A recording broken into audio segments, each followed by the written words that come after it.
This is a general overview of the Pixel Dancer app and how to use it. The Pixel Dancer app can be downloaded on the App Store, and the icon will look like the image in the upper right-hand corner of the screen. Click on the Pixel Dancer app icon to open up the app. When the app is open, there will be a prompt reminding you to connect to the Wi-Fi. If I press the Connect Wi-Fi button, it will open up the settings menu on my phone. The settings menu shows that I'm connected in with my home Wi-Fi. Now, I did not previously set up this controller to interconnect with my home Wi-Fi, so I'm going to select WEC Wi-Fi, which is the Wi-Fi signal that my controller sends out. And going back to the app, press the X at the bottom of the screen, and now you see the front page of the app. There is a color wheel in the middle of the screen. On the right side of the color wheel, there are some preset colors like cool white, warm white, and dark bulb. You can press warm white and it will automatically move the pointer in the color wheel to that section. You'll notice the light bulb in the upper left hand corner turned orange to signify that you had selected warm white color. Press the plus symbol to lock in that color.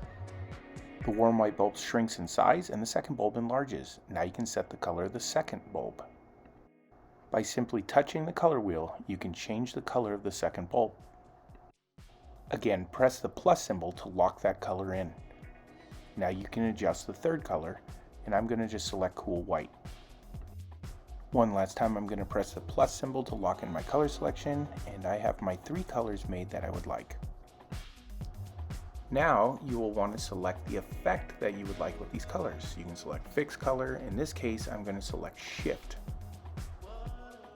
Located above the effects buttons are slider options. The speed slider will adjust the movement speed. The brightness, of course, dims and brightens the lights. The space option will lengthen out the pattern. So if you maximize it, you might have 10 lights that are all one color of the first color you selected. The second color will be 10 lights, and the third color will be 10 lights, and then it'll repeat that pattern. The sliders for a mountain trail only work on particular effects, but you can play around with them to see exactly how it changes the effect. Once I'm happy with the effect, there is a little scheduler icon to the bottom left corner of the color wheel. Press this. As you can see, here are all the options that you can use for a quick scheduling.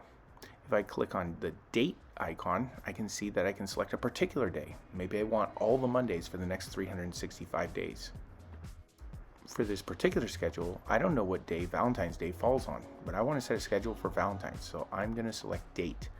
I know that Valentine's is on February 14th, so I'm going to go ahead and set the schedule for February 14th. The next options are to set the time of day in which we are going to start the lights. This is in military time, so if I want it to start at 5:30, I'm going to select 17:30, and I would like it to run for 6.5 hours. Now, as much as some might love it to be Valentine's Day every day of the year, I think the general consensus is that Valentine's Day only lasts one day. So we'll select 1 day as the duration. Press the white save button and you have now set your first schedule. Now, if you really like these 3 colors you chose and you think you're going to use them again in the future, there is a heart icon in the upper left-hand corner. This will save it to your favorites. If you click on the heart icon and save it, you can recall any color palettes by pressing the I like button in the bottom right corner. Now, the like button doesn't save all the different settings and options, it just saves the color palette. But if you wanted to recall a particular color palette, just click on that particular palette and it will pull it up on the front screen of your app. Along the bottom of your app is a 5-button menu option.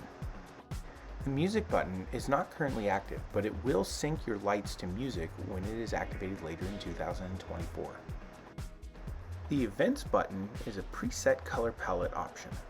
So you can select Valentine's Day, which will have pink and pale pink. You can select St. Patrick's Day, which is white and green. Mardi Gras, which is green, purple, and gold. There are any number of preset colors that you can select by just choosing the event that you would like to set it for. The last button on the menu is the scheduler. Now, this is a much more involved scheduler than what we previously used. For the most part, you will only use a scheduler to delete a schedule. So if you go to the schedule option, you can select the schedule 1, 2, or 3 and press the clear all button to delete that schedule. By clicking on the schedule button, you can select any one of 20 schedules to set. Click on the field that says Item and select 1. This is effect number 1. You're going to be able to select up to 8 effects if you would like to in this schedule on this more advanced scheduler. Working from the top of your screen down, you can select the effect that you would like. On this schedule, I know that I'm going to want fixed colors, so I'm going to select fixed colors. The next option is the event, and if you'll recall, this is where you have all your preset colors. Now you can select a preset color, where at the top of the menu it will have custom colors. Since we're going to be doing a 4th of July event, we're going to select the Independence Day. Because we selected fixed colors, most of the options are not really adjustable.